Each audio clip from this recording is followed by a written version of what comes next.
Apple Card is the credit card created by Apple. You earn 3% daily cash back up front when you use it to buy a new iPhone 15, AirPods, or any products at Apple.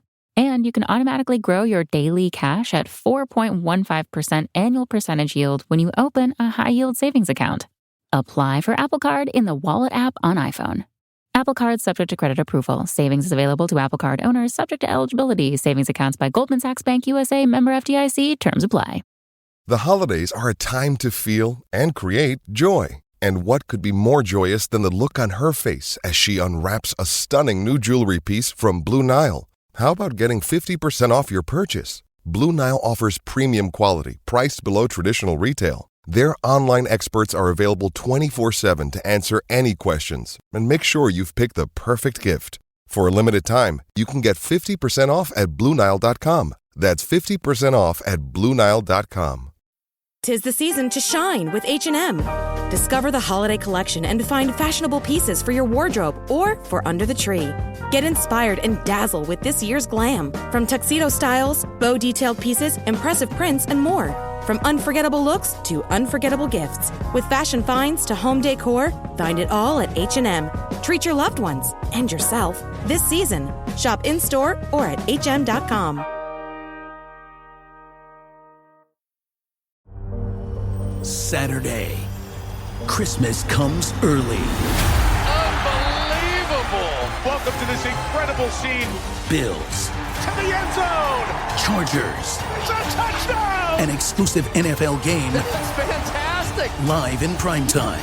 Wow! Only on Peacock. With a Christmas gift to their fans. They're having some fun now. Bills versus Chargers. Saturday, 7:30 Eastern. Exclusively on Peacock.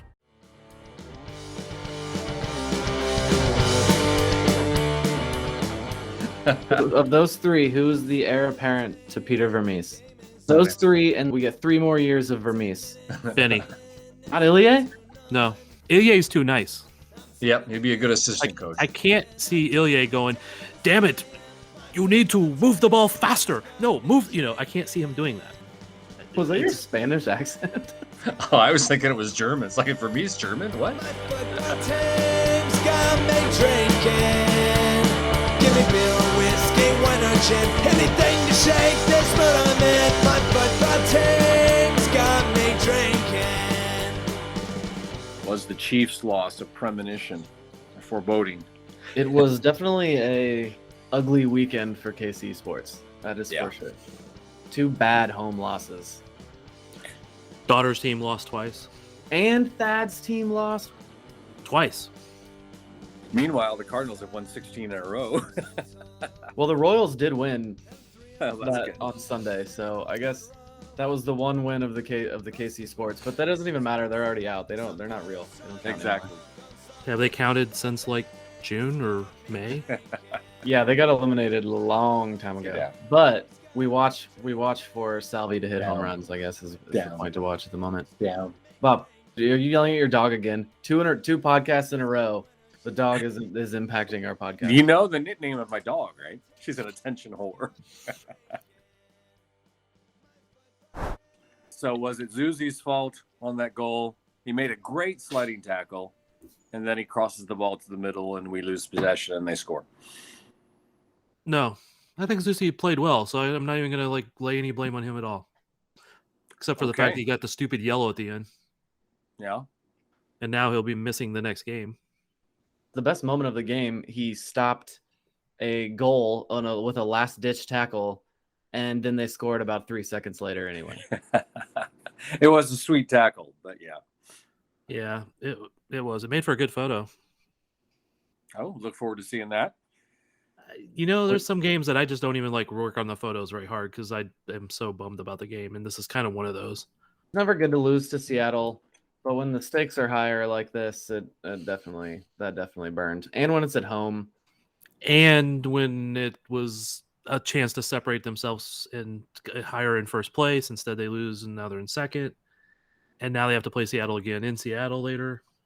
Or we just pivot and say anyone who was acting like that was a very big game on Sunday was just wrong and it didn't even matter. We didn't even care about that game. We didn't even try to win that one. It's all about the next game against Seattle. You have an accurate statement in what in the little the paragraph you just did is they didn't try to win that game. Look, when it comes down to it, Seattle's a really, really good team. They have lots of good players. They may be the best team in MLS. I know it's it's an arguable point and all that stuff, but when it comes down to it, they just came off of a loss. They've had fixture congestion, and Sporting comes out and plays like, yeah, we're just playing a B team, and they have that mentality sometimes. They put in LA. LA was a really weak team. They couldn't even field a full 18, and they basically crapped in the bed. That's twice. That's just a mentality issue. They need to come out stronger. They need to come out and just say, we're just kicking your ass no matter what. I'm sorry. I don't know that I can believe that a Peter Vermees coach team legitimately went into that game thinking they were playing a B team when it was the second place team that had a chance to leapfrog them in the standings.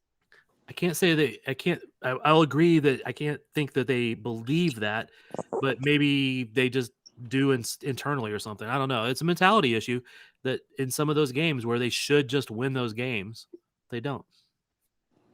I agree with Thad that the mentality didn't seem to totally be there. I get that. And I felt that other games too. But we don't really know. We're not them. But yeah, it seems that way. But I don't think we played that poorly besides a few stupid giveaways. We just didn't capitalize on some chances and weren't entirely creative. I mean, I'm a little tired of Russell doing the same thing every time he gets the ball with little variation. Same thing maybe with Luis Martins. But it just wasn't good enough. That was my comment I said to your wife on the way out of the stadium, Thad. I was like, just not good enough. Well, I agree that they, it's not that they were bad and that the chances were there. The ball got into the box. It's just, for me, it was, not that this is a hot take, but we were missing our starting striker. I know for every reason that I love Kyrie Sheldon and all the good things that he does, he is not Alan Pulido. And there were moments there that he got the ball in traffic in the box that Alan Pulido has done and will always do better than him in those situations right there. And it in a 1-goal game, that was obviously the difference for me. Completely agree. And, I still don't get it. You can throw out the first pitch. I get it's not that big of a deal, I guess, but why public relation wise have him do that and then he doesn't play in their next game, a big game? Or even be available. Yeah, I know. Yeah, exactly. Because it doesn't take soccer legs to throw a pitch. That's what I was saying earlier. That didn't mean anything. But is it a wise move public relation wise? That's probably scheduled 3 months ago. Could be. I mean, you know how that stuff is. They schedule that stuff out. I don't know how far, but that could have been scheduled a month or 2 or 3 earlier. So maybe I'm just so irked about the whole Leon match where, they're Mexican team, Alan Pulido, they pimp that. And again, Pulido doesn't play. That burned my butt a little bit too. But why? Because I want to see our star player play in what our big games. This was a tournament semifinal, right? Against Lyon. Didn't happen. Whatever it was, but it didn't matter. No, Vermees didn't care. Yeah. Most fans wouldn't have cared either. Well, I do want to see our starting striker start. He doesn't too much.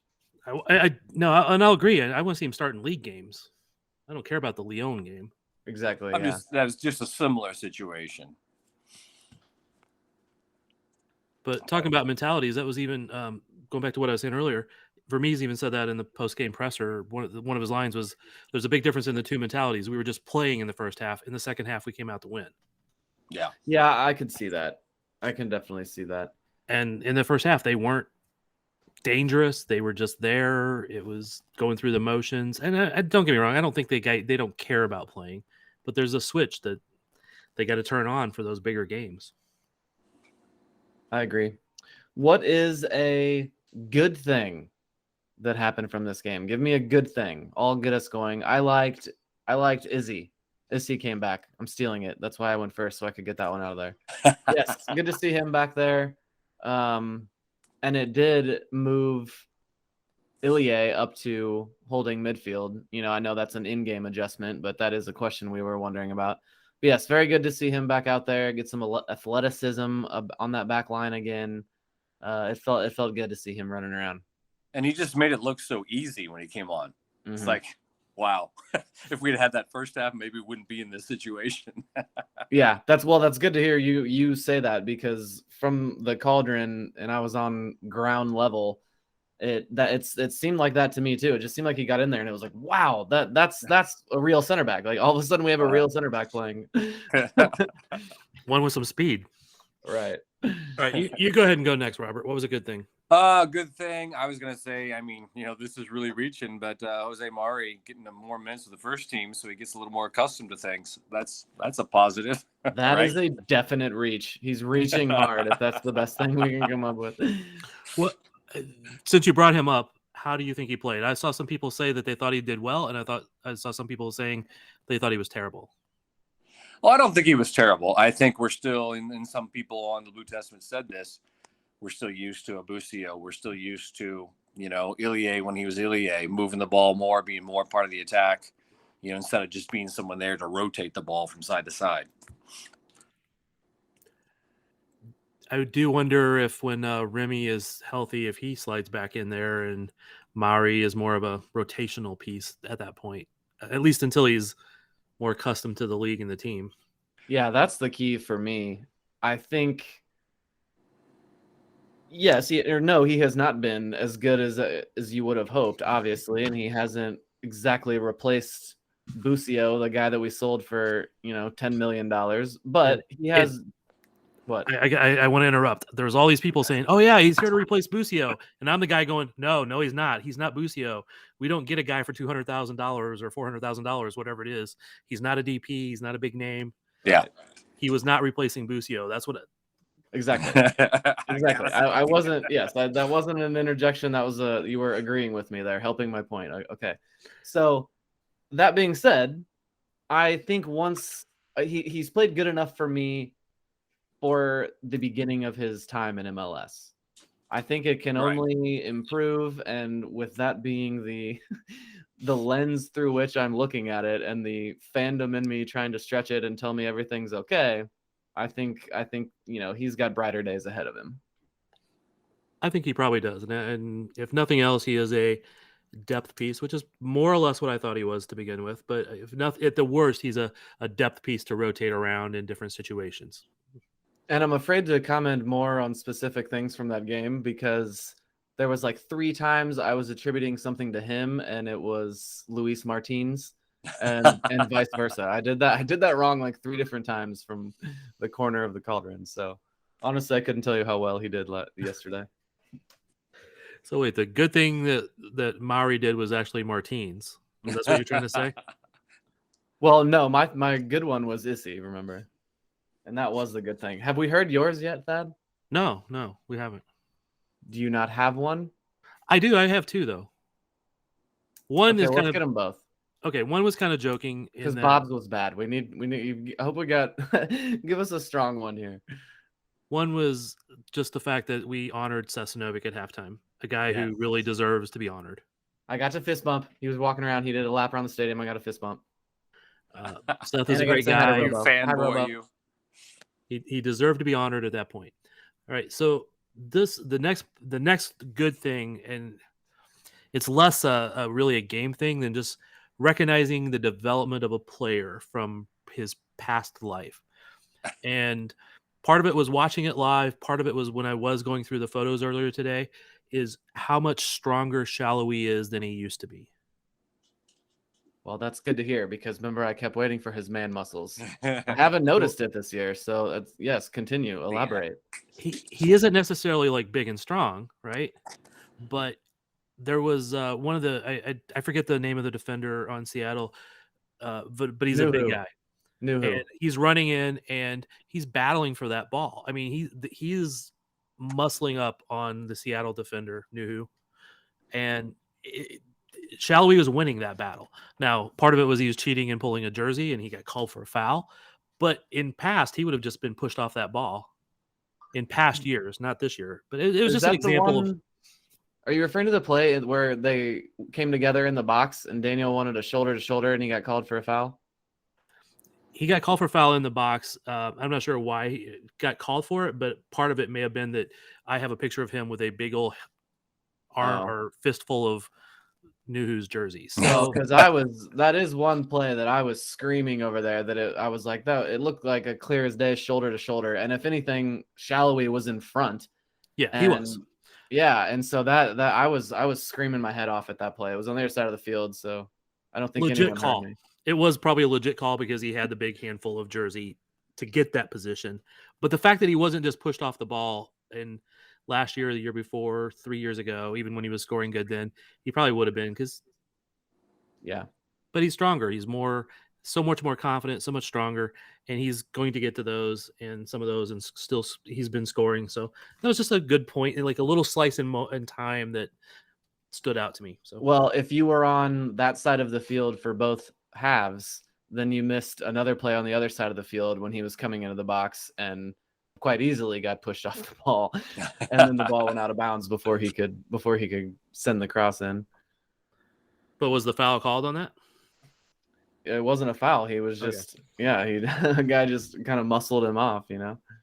So I guess I can see that he's at least more. I'm 100% on board with the more aggressive. He's definitely more aggressive and less passive. I know that it's kind of the same thing, but there are situations like that where he may have shied away from the contact, whether he was strong enough for it or not. And yeah, so I think he's obviously come leaps and bounds in many different aspects because he's a different player than last season.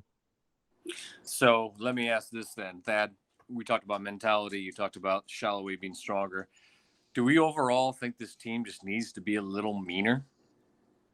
Yes. Okay. Meaner. More aggressive, you're not going to come into our house and push us around. Like Thad said earlier, we're going to dominate this game and just go out there and just dominate and be mean and foul hard when you foul and let them know you were there, as long as you're not being stupid with your fouls, but just a little more attitude. Don't we have players that do that? Kyrie Shelton will never shy away from something like that. Roger Espinoza will break up tackles and get stuck in. Players, how many of our starting 11? Yeah, Polito's never committing fouls, is he? He'll track back and get that ball, but he's never tackling hard, I don't think. And even when Kyrie is being big and strong, which he is, he's not being mean about it. I don't think. Who's the nicest player on Sporting KC? There's so many of them. That's the problem. They're just too damn nice. And I don't even mean in real life. Who's the nicest player on the field? Ilya. It's Graham Zusi. Graham's gotten a little bit of edge lately, I think, but he's still a nice guy. Good, Robert. Sorry. Okay. Who else? I wouldn't say Ilya is the nicest on the field. He can get in there and he tackles. Did you see a couple of times where he showed some speed? Oh yeah. Well, yeah, a couple of times. Gosh, nicest. I don't know. Maybe Martins. Maybe. Oh no. Okay. Luis yells. I've seen. He gets yells. Pissed. Oh, ooh. Thad, who's the nicest guy on the field? I still say it's Ilya. Okay. Maybe Fontas. That was my next one. I think it might be Fontas. It's the Barcelona guys. Do you guys think you could take any Sporting KC player in a fight? At my age now, so you're saying I could take the PR guys. Oh, he's calling out Robo now. I just want to see if anybody's listening.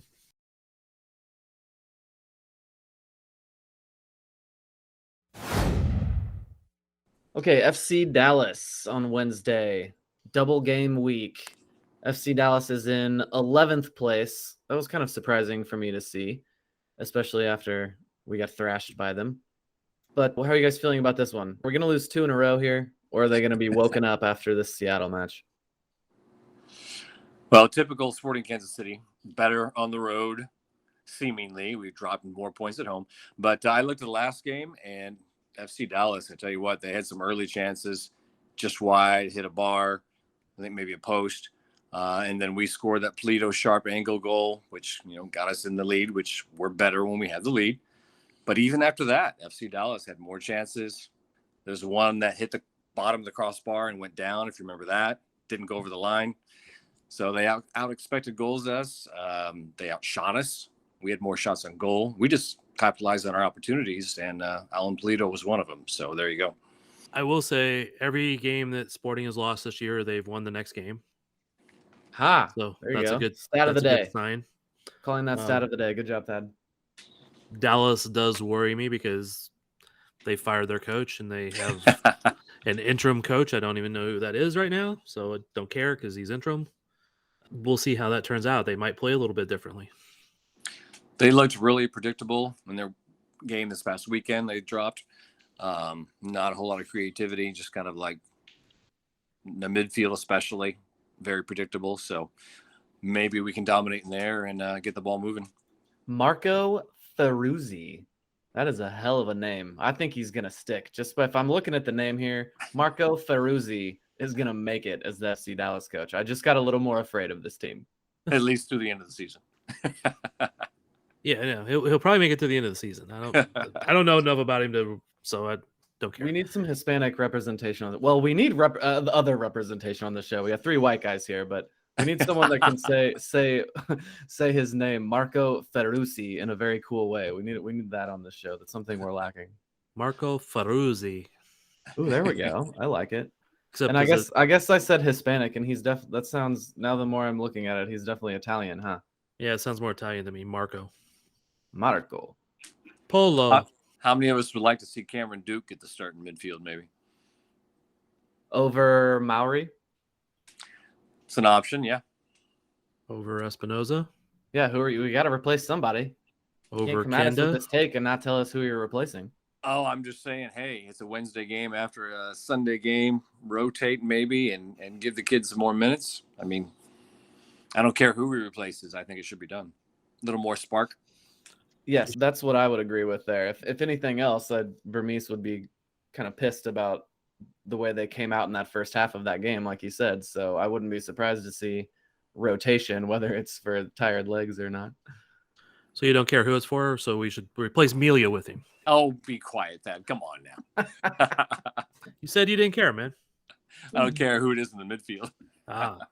Okay, well, there is the question in the midfield again. If Issy is going to be starting, who are you starting at holding mid on Wednesday? I think we addressed that earlier. I think Walter is the pick, isn't he? It is Remy Voltaire, so that's a fine for Bob. And but right. Yes, we did agree. Right. We did agree that I think this is a Remy podcast here for sure. Okay, that Remy. We all are on board with that one. I'm sticking with Remy until I can personally ask him myself. Okay, so that's that, and then Roger in front of him, or is Roger being rotated? I would say Duke, and let's give Kenda another chance. He needs some minutes to get in a groove. I would yes, I like that. I'm gonna go Mauri though instead of Remy. Duke. No, instead of Duke. Okay.